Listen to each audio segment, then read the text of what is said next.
Last lecture में हम लोगों ने मॉलिक्यूलर बेसिस ऑफ इनहेरिटेंस को स्टार्ट किया था। इंट्रोडक्टरी पार्ट हमने कर लिया था। इंट्रोडक्टरी पार्ट में हमने डिस्कस किया था कि डीएनए जेनेटिक मटेरियल है, ये हम पढ़ चुके थे, क्योंकि डीएनए जेनेटिक मटेरियल के सभी क्राइटेरिया को फुलफ़िल कर रहा था। अब हम आते हैं आरएनए एज जेनेटिक मटेरियल। हमने कहा था कि आरएनए भी जेनेटिक मटेरियल के क्राइटेरिया को फुलफ़िल करता है। तो कैसे, वो देखो। RNA as genetic material, RNA as genetic material in some viruses. RNA genetic material होता है किसमें? कुछ वायरसेस के अंदर आरएनए जेनेटिक मटेरियल होता है। जैसे कि पूछ सकते हैं, आपके एनसीईआरटी का पॉइंट है, ऐसे वायरसेस कौन से हैं जिनमें आरएनए जेनेटिक मटेरियल होता है। तो एक तो एग्जांपल मैं आपको बता रही हूँ, टोबैको मोज़ेक वायरस, जिसको हम कॉमनली टीएमवी भी कहते हैं, ठीक है। और दूसरा एग्जांपल आता है क्यूबी बैक्टीरियोफाज। फाज आ गया, इसका मतलब ये वायरस है, एक ऐसा वायरस जो बैक्टीरिया को एज ए होस्ट यूटिलाइज करता है, ठीक है। अब आते हैं क्राइटेरिया की बात कि आरएनए किन किन क्राइटेरिया को फॉलो करता है। तो RNA has the ability to direct its duplication. RNA के पास एबिलिटी होती है कि ये क्या कर सकता है, अपना डुप्लीकेशन कर सकता है। दैट मीन्स ये फर्स्ट क्राइटेरिया को फुलफिल करता है, it has the ability to direct their duplication. दूसरा, आरएनए म्यूटेट भी कर सकता है। लेकिन एक चीज़ मैं आपको बता दूं कि डीएनए के कंपैरिजन में आरएनए के अंदर म्यूटेशन की रेट जो होती है वो हाई होती है। It mutate at a faster rate. ये क्या करता है, फास्टर रेट पर म्यूटेट करता है, ठीक है। इसलिए आरएनए डीएनए के कंपैरिजन में लेस स्टेबल होता है। क्या होता है? Less stable. इसलिए ऐसे वायरसेस जिनके अंदर आरएनए जीनोम होता है, क्या होता है? आरएनए जीनोम, या फिर जिनका लाइफ स्पैन छोटा होता है। आरएनए जीनोम है और लाइफ स्पैन कैसा है? छोटा है। दे म्यूटेट एंड इवॉल्व फास्टर। वो म्यूटेशन रेट और इवोल्यूशन क्या करते हैं? फास्ट करते हैं। एवोल्यूशन क्यों फास्ट हो रहा है? क्योंकि उनका लाइफ स्पैन छोटा है। म्यूटेट क्यों कर रहे हैं? क्योंकि उनके अंदर जेनेटिक मटेरियल क्या है? आरएनए, ठीक है। हालांकि आरएनए भी स्टेबिलिटी शो करता है, लेकिन अगर हम इसको कंपेयर करें डीएनए के कंपैरिजन में, तो डीएनए के कंपैरिजन में ये लेस स्टेबल होगा, क्योंकि इसके अंदर म्यूटेशन फास्ट रेट से होता है। तो यहाँ पर हमने देखा कि आरएनए भी जेनेटिक मटेरियल के सभी क्राइटेरिया को फुलफ़िल करते हैं। जैसे डीएनए फुलफ़िल कर रहा था, वैसे ही आरएनए भी जेनेटिक मटेरियल के क्राइटेरिया को फुलफ़िल कर रहे हैं। इसका मतलब आरएनए भी जेनेटिक मटेरियल हो सकता है। लेकिन अब हम स्टडी करेंगे कि इन दोनों में से कौन सा जेनेटिक मटेरियल बेटर है, आरएनए बेटर है या डीएनए बेटर है। और इसके लिए हमें पढ़ना पड़ेगा डीएनए वर्सेस आरएनए, मतलब दोनों में डिफरेंस हमें देखना पड़ेगा। तो ये डिफरेंस मैं आपको बता रही हूँ। 11th क्लास में आपने डीएनए और आरएनए की स्ट्रक्चर पढ़ी भी होगी, नहीं पढ़ी है तो इस चैप्टर में भी आगे हम डीएनए और आरएनए की स्ट्रक्चर को पढ़ेंगे। तो मैं आपको बता देती हूँ, बेटा डीएनए के केस में डीऑक्सीराइबोज शुगर होता है। डीएनए में कौन सा शुगर होता है? Deoxyribose sugar. और आरएनए में राइबोज शुगर होता है। अब इन दोनों शुगर में क्या डिफरेंस होता है? एक सेकंड पोजीशन पे डिफरेंस होता है। शुगर का रफ सा डायग्राम मैं आपको बना के दिखा देती हूँ। तो इसमें ये फर्स्ट पोजीशन है, ये सेकंड, ये थर्ड, ये फोर्थ, फिर फिफ्थ, ऐसे पोजीशन है इसके पास, ठीक है। ये फिफ्थ हो जाएगी और ऊपर आपकी सिक्स्थ हो जाएगी। ऐसे 6 पोजीशन होती हैं इसके अंदर, ठीक है। क्योंकि ग्लूकोज जो है, शुगर जो है, वो 6 कार्बन का है। कितने कार्बन का है? 6 कार्बन का शुगर है, ठीक है। तो इसके बाद हम क्या देखेंगे, डिफरेंस क्या है दोनों में। दोनों में डिफरेंस आता है सेकंड पोजीशन के ऊपर। क्या? सेकंड पोजीशन पे जहाँ राइबोज शुगर में H और OH ग्रुप आता है, मतलब एक हाइड्रोक्सिल ग्रुप आता है, इसमें क्या आता है, एक हाइड्रोक्सिल ग्रुप आता है, ठीक है। जबकि डीऑक्सी राइबोज शुगर में सेकंड पोजीशन पर एक ऑक्सीजन रिमूव हो गया है, दैट मीन्स सिर्फ हाइड्रोजन आता है। अब आपको पता है बाकी पोजीशन सारी सेम होंगी राइबोज शुगर में, जहाँ इसमें HOH है वहाँ पे इसमें भी है, लेकिन सेकंड पोजीशन पे दोनों में डिफरेंस होता है। तो राइबोज शुगर में तो एक एडिशनल 2' OH ग्रुप होता है। एडिशनल क्यों? क्योंकि बाकी जो OH ग्रुप इसके अंदर है वही सेम इसमें भी है, लेकिन सेकंड पोजीशन में राइबोज शुगर में तो हाइड्रोक्सिल ग्रुप है, डीऑक्सी राइबोज शुगर में हाइड्रोक्सिल ग्रुप नहीं है, तो इसके पास एक एक्स्ट्रा 2' OH ग्रुप होता है। हाइड्रोक्सिल 2' क्यों कह रहे हैं? क्योंकि ये सेकंड पोजीशन पे है। अब हाइड्रोक्सिल ग्रुप क्या होता है, ज़्यादा रिएक्टिव होता है। हाइड्रोजन के कंपैरिजन में हाइड्रोजन रिएक्टिव नहीं होता है। कौन सा ग्रुप रिएक्टिव होता है? हाइड्रोक्सिल ग्रुप रिएक्टिव होता है। अब क्योंकि राइबोज शुगर में एक 2' OH ग्रुप ज़्यादा प्रेजेंट है तो इट इज़ मोर रिएक्टिव। तो आरएनए में तो बहुत सारे आपके राइबोज शुगर होते हैं, तो आरएनए डीएनए के कंपैरिजन में मोर रिएक्टिव हो जाता है, और मोर रिएक्टिव होता है इसलिए ईजिली डिग्रेडेबल, इसलिए इसकी स्टेबिलिटी क्या हो जाती है बेटा, कम हो जाती है। इसलिए हम कहते हैं कि RNA is less stable as compare to DNA. DNA क्या हो जाएगा, मोर स्टेबल। स्टेबिलिटी के और भी पॉइंट्स हैं, वो मैं आपको बताऊंगी, लेकिन एक तो इसको एक्स्ट्रा स्टेबिलिटी ये दे रहा है। दूसरा पॉइंट क्या है जो दोनों में डिफ्रेंशिएट करता है, आरएनए को जब आप आगे स्टडी करोगे तो आरएनए जो है एक कैटलिस्ट का भी काम करता है, मतलब एंजाइम का भी काम करता है, ठीक है। जैसे कि अगर हम बात करें 23SR आरएनए, 23SR आरएनए जो होता है ये एक राइबोजाइम की तरह बिहेव करता है। राइबोजाइम क्या है, एक ऐसी कैटेगरी है एंजाइम की, नॉर्मली तो एंजाइम प्रोटीनेशियस नेचर के होते हैं, लेकिन अगर कोई आरएनए एंजाइम का काम करना शुरू कर देता है तो उसको हम कहते हैं राइबोजाइम। और ये जो एंजाइम है ये किस में चाहिए, प्रोटीन सिंथेसिस के लिए चाहिए। अब आपको पता है एंजाइम जो है वो किसका काम करते हैं बेटा, कैटलिस्ट का काम करते हैं। कैटलिस्ट का काम करते हैं तो लेस स्टेबल हो जाएंगे, क्या हो जाएंगे, लेस स्टेबल हो जाएंगे। तो इसकी वजह से इसकी स्टेबिलिटी फर्दर क्या हो जाती है, रिड्यूस हो जाती है, और आपका जो डीएनए होता है वो फर्दर क्या हो जाएगा, मोर स्टेबल हो जाएगा, क्योंकि डीएनए जो है वो केमिकली लेस रिएक्टिव है, क्योंकि ये किसी भी एंजाइम या कैटलिस्ट का काम नहीं करता है, इसलिए ये स्ट्रक्चरली मोर स्टेबल है। स्ट्रक्चरली क्या है, मोर स्टेबल है। ये चीज़ आप ध्यान रखना बेटा, इंपॉर्टेंट है। तो यहाँ पर फिर से आरएनए की स्टेबिलिटी कम होगी और डीएनए की स्टेबिलिटी क्या होगी, ज़्यादा। अगला जो डिफरेंस है आरएनए की लेस स्टेबिलिटी का वो क्या है बेटा, आरएनए में 4 नाइट्रोजनस बेस होता है AUGC, और डीएनए में भी 4 होते हैं ATGC। इसमें एक्सक्यूज मी मैम, क्लियरली दिखाई नहीं दे। तो डीएनए में 4 नाइट्रोजनस बेस होता है, adenine, thymine, guanine and cytosine, और आरएनए में भी 4 होता है, adenine, uracil, guanine and cytosine. Difference किस में आता है, इस वाले नाइट्रोजनस बेस में आता है। जहाँ डीएनए में थाइमीन है वहाँ आरएनए में क्या आता है, यूरासिल। बाकी तो सेम है। अब थाइमीन और यूरासिल को अगर हम कंपेयर करें तो यूरासिल जो होता है बेटा ये लेस स्टेबल होता है, किसके कंपैरिजन में, थाइमीन के कंपैरिजन में।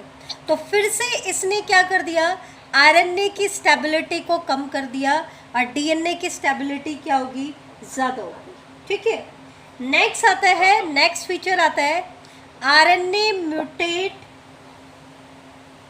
Eight faster rate. आरएनए में म्यूटेशन क्या होती है, फास्टर रेट पे होती है, तो इससे फर्दर आरएनए की स्टेबिलिटी क्या हो जाएगी, कम हो जाएगी।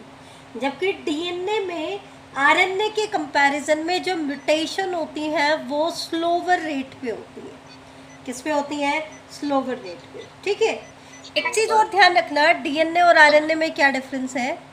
डीएनए होता है बेटा डबल स्टैंडर्ड। क्या होता है? Double standard. अब डबल स्टैंडर्ड में कॉम्प्लीमेंट्री स्ट्रैंड के बीच में हाइड्रोजन बॉन्डिंग भी होती है। जहाँ एक स्ट्रैंड में एडेनिन है उसके कॉम्प्लीमेंट्री थाइमीन आएगा, जहाँ इस स्ट्रैंड में ग्वानिन होगा तो अपोजिट स्ट्रैंड में साइटोसाइन आएगा। और ए और टी के बीच में 2 हाइड्रोजन बॉन्ड होते हैं और जी और सी के बीच में 3 हाइड्रोजन बॉन्ड होते हैं। तो ये हाइड्रोजन बॉन्डिंग जो है वो डीएनए को और एक्स्ट्रा स्टेबिलिटी प्रोवाइड करेगी, जबकि आरएनए मोस्टली होता है सिंगल स्टैंडर्ड। तो इस तरीके की हाइड्रोजन बॉन्डिंग हमें आरएनए में देखने को नहीं मिलती है। ठीक है, नेक्स्ट इसमें स्टेबिलिटी का पॉइंट क्या आता है बेटा, आरएनए में रिपेयर सिस्टम भी होता है। अगर आरएनए में ट्रांसक्रिप्शन के दौरान कोई मिस्टेक हो जाती है, कोई म्यूटेशन हो जाती है, तो रिपेयर सिस्टम उसको रिपेयर करने की कोशिश करते हैं। ठीक है, तो इसकी वजह से ये क्या हो जाएगा, बेटर जेनेटिक मटेरियल हो जाएगा किसके कंपैरिजन में, आरएनए के कंपैरिजन में। एक और पॉइंट, लेकिन डीएनए की एक ड्रॉबैक है। क्या? डीएनए को अगर अपने आप को एक्सप्रेस करना है तो उसको किसके ऊपर डिपेंड रहना पड़ेगा, आरएनए पे। और इसका कारण क्या है, क्यों डिपेंड रहना पड़ेगा, क्योंकि डीएनए होता है न्यूक्लियस के अंदर, और अगर डीएनए न्यूक्लियस से बाहर आया तो यूवी रेज इसको म्यूटेट कर देंगी। तो इसलिए ये खुद बाहर नहीं आता है। और बाहर आना किस लिए ज़रूरी है, क्योंकि जो राइबोसोम है, प्रोटीन सिंथेसिस जहाँ होती है वो साइटोप्लाज्म में होता है। तो डीएनए क्या करता है, अपनी बायोलॉजिकल इंफॉर्मेशन से आरएनए बना लेता है, और आरएनए फिर न्यूक्लियस से बाहर आता है और प्रोटीन सिंथेसिस करता है। ठीक है, तो इसलिए डीएनए को किसके ऊपर डिपेंड रहना पड़ता है, आरएनए पे। जबकि आरएनए क्या कर सकता है, it can directly code for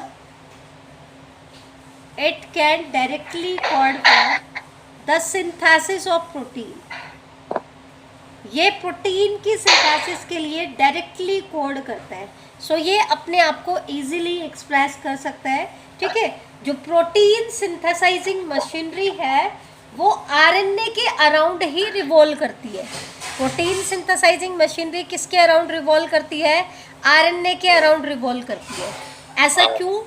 क्योंकि प्रोटीन सिंथेसिस करने के लिए हमें सारे आरएनए चाहिए। एमआरएनए तो डीएनए से मैसेज लाने के लिए चाहिए, टीआरएनए अमाइनो एसिड को लाने के लिए चाहिए, और आरआरएनए राइबोसोम बनाने के लिए चाहिए। ठीक है, तो ये तो था DNA versus RNA. DNA versus RNA से हमें एक चीज़ क्लियर होगी कि DNA is more stable then RNA. लेकिन एक चीज़ हमारे पास है, हमारे सामने है कि both DNA and RNA can function as genetic material. दोनों के दोनों जेनेटिक मटेरियल का काम कर सकते हैं, लेकिन क्योंकि डीएनए की स्टेबिलिटी ज़्यादा है इसलिए DNA is preferred for storage of genetic material. अगर जेनेटिक मटेरियल की स्टोरेज करनी है, बायोलॉजिकल इंफॉर्मेशन को स्टोर करना है, तो कौन बेटर जेनेटिक मटेरियल है, डीएनए। और क्यों, इसका कारण पूछ ले तो क्या बताओगे, because it is more stable. क्योंकि ये क्या होता है बेटा, ज़्यादा स्टेबल होता है। जबकि आरएनए बेटर होगा किसके लिए, अगर हमें जेनेटिक इंफॉर्मेशन का ट्रांसमिशन कराना है। क्या कराना है, ट्रांसमिशन कराना है। क्यों? क्योंकि because it is more resistant against UV damage.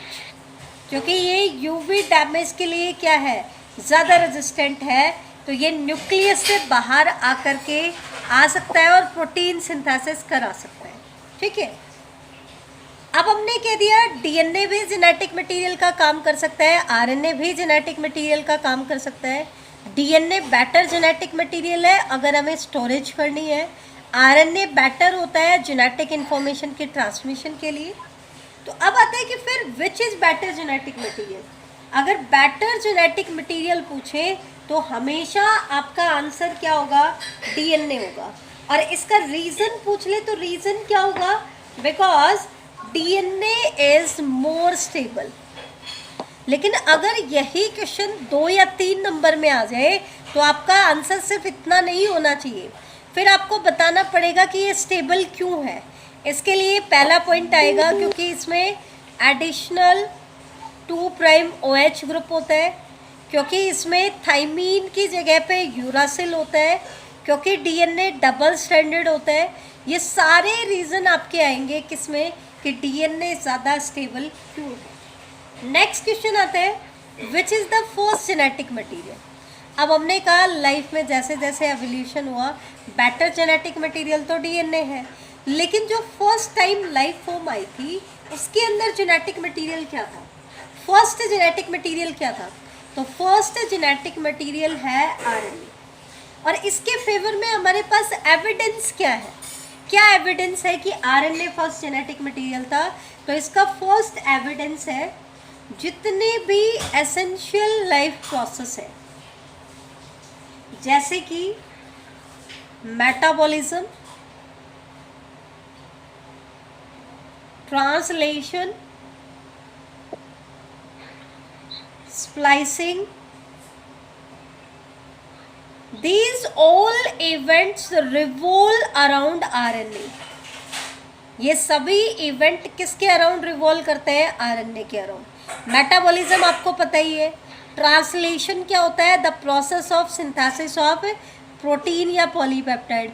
Splicing क्या होता है बेटा, जब कोई भी डीएनए ट्रांसक्रिप्शन करता है यूकैरियोट में, तो ट्रांसक्रिप्शन से जो आरएनए बनता है वो इनएक्टिव होता है, तो उस प्री मैच्योर आरएनए को मैच्योर आरएनए में या फंक्शनल आरएनए में कन्वर्ट करना क्या कहलाता है, स्प्लाइसिंग कहलाता है। ये हम आगे भी डिस्कस करेंगे। दूसरा इसके फेवर में एविडेंस आता है, because RNA can act as genetic material, क्योंकि आरएनए जेनेटिक मटेरियल का भी काम करता है, साथ में कैटलिस्ट का भी काम करता है। हम कैसे करें कि ये कैटलिस्ट का काम करे, क्योंकि कुछ इम्पोर्टेंट बायोकेमिकल रिएक्शंस ऐसी हैं जो आरएनए कैटलिस्ट की हेल्प से होती है, ना कि प्रोटीन कैटलिस्ट की हेल्प से। जैसे हमने कहा प्रोटीन सिंथेसिस, प्रोटीन सिंथेसिस में राइबोजाइम एंजाइम काम आते हैं, और वो आरएनए एंजाइम्स हैं, ना कि प्रोटीन एंजाइम। ठीक है, अब क्वेश्चन ये आएगा कि ये कैसे एविडेंस दे रहा है कि RNA is the first genetic material. तो याद करो, जब हमने स्टार्टिंग में कहा था तो हमने क्या कहा था, जैसे जैसे एडवांसमेंट आएगी वैसे वैसे स्पेशलाइजेशन आता जाएगा। लेकिन आरएनए तो डबल रोल प्ले कर रहा है। डीएनए सिर्फ जेनेटिक मटेरियल का काम कर रहा है, जबकि आरएनए तो जेनेटिक मटेरियल और कैटलिस्ट का भी काम कर रहा है। इसका मतलब ज़्यादा स्पेसिफिक कौन आया, डीएनए आया। दैट मीन्स बाद में कौन आया, डीएनए। इसका मतलब फर्स्ट जेनेटिक मटेरियल कौन रहा होगा, आरएनए रहा होगा। फर्स्ट जेनेटिक मटेरियल कौन होगा, आरएनए होगा बेटा। ठीक है, नेक्स्ट हम आते हैं, ध्यान से देखो। तो इससे हमें पता चला कि फर्स्ट जेनेटिक मटेरियल क्या था, आरएनए, और डीएनए कब आया, बाद में। अब क्वेश्चन आता है, आरएनए से डीएनए क्यों बना, आरएनए से डीएनए बनाने की क्या ज़रूरत थी जब आरएनए ही जेनेटिक मटेरियल का काम कर रहा था। तो इसका रीज़न क्या है, because DNA is less reactive and more stable. Main तो क्या है, डीएनए क्या है, इसकी स्टेबिलिटी ज़्यादा होती है, इसलिए DNA is the better genetic material. और आरएनए से डीएनए कैसे बना बेटा, उसका सिर्फ एक ही फंडा है कि आरएनए में जहाँ पे यूरासिल था उसको म्यूटेट कर दिया, किसमें, थाइमीन में। यूरासिल किससे रिप्लेस हो गया, थाइमीन से रिप्लेस हो गया। अगर यूरासिल थाइमीन से रिप्लेस हो जाएगा तो डीएनए से क्या बन जाएगा, आरएनए बन जाएगा। ठीक है, तो ये था आपका इसके बारे में। अब थोड़ा सा आगे हम लेते हैं डीएनए की लेंथ के बारे में, और कौन कौन से एक्सपेरिमेंटल एविडेंस हैं जो ये प्रूव करते हैं कि DNA is the genetic material. तो वो मैं आपको बता देती हूँ। तो बेटा देखो, डीएनए क्या है? सबसे पहले तो डीएनए की फुल फॉर्म आपको पता होनी चाहिए। डीएनए की फुल फॉर्म क्या होती है? Deoxyribonucleic acid. डीएनए की फुल फॉर्म क्या होती है? Deoxyribonucleic acid. ठीक है, ये एक लॉन्ग पॉलीमर होता है। किसका लॉन्ग पॉलीमर होता है? डीऑक्सीराइबोन्यूक्लिक एसिड का। दो पॉलीन्यूक्लियोटाइड चेन होती है हमारे पास जो आपस में कॉम्प्लीमेंट्री हाइड्रोजन बॉन्डिंग से कनेक्टेड होते हैं। अब क्वेश्चन आते हैं कि हम लेंथ ऑफ डीएनए को कैसे मेज़र करें।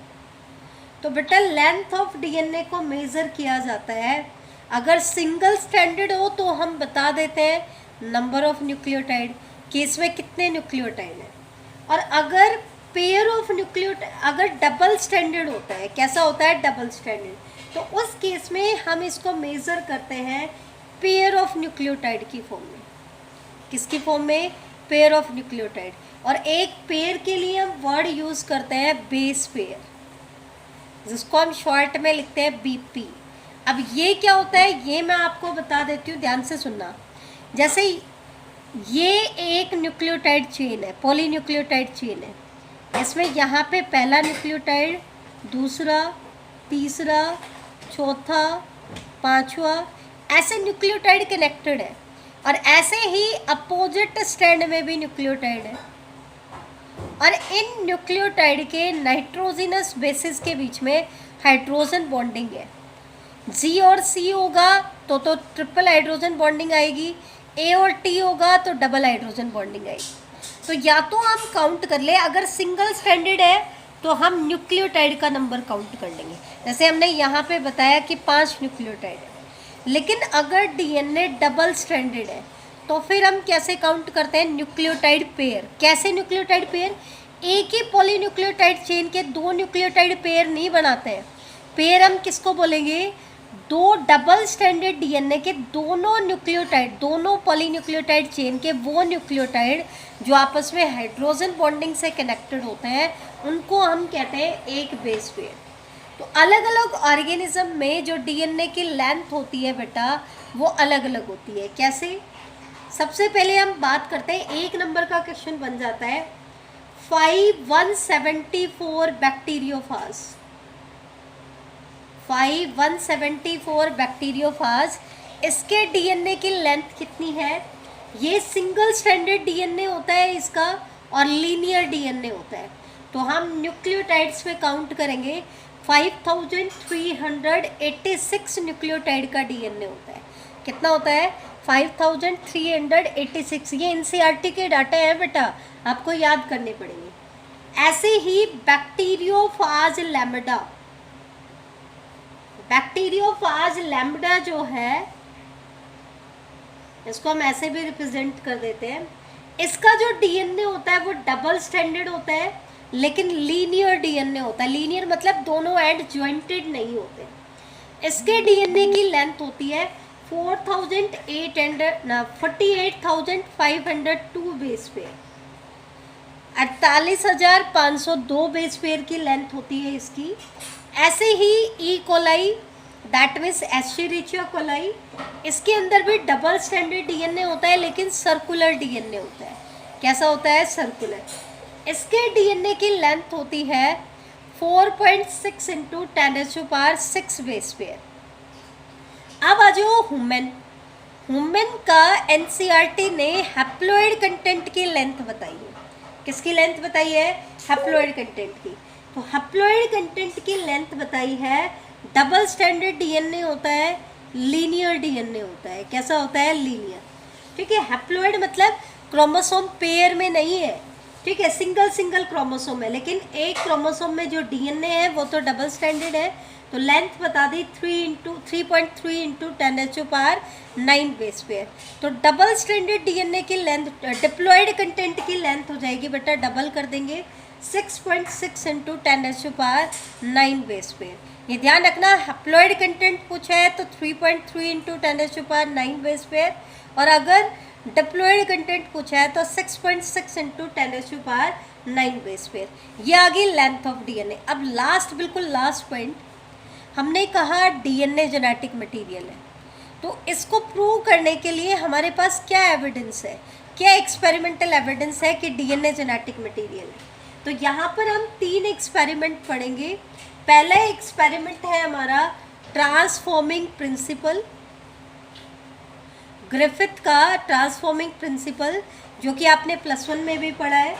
दूसरे एक्सपेरिमेंट है इसी एक्सपेरिमेंट का biochemical characterisation, biochemical characterisation of transforming principal.